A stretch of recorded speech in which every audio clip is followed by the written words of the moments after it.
পৃথিবীর মধ্যে সবচেয়ে কঠিন কাজ হলো মানুষ চেনা।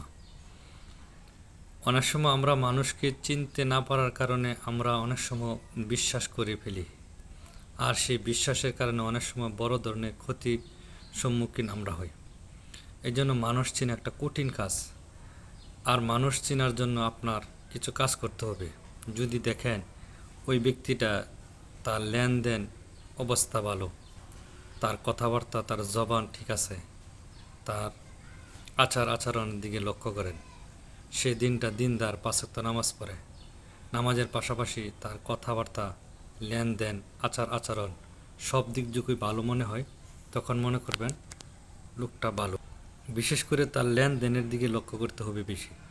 যারা লেনদেনই ভালো, মানে কথাবার্তা ঠিক রাখে, তার মনে করবেন অন্য অন্য সাকগুলো অনেক ভালো। বিশেষ করে মুআমালাত, মুআশারাত, এই বিষয়গুলো লক্ষ্য করতে হবে। এটাই হলো মানুষ চেনার জন্য মূল উপায়।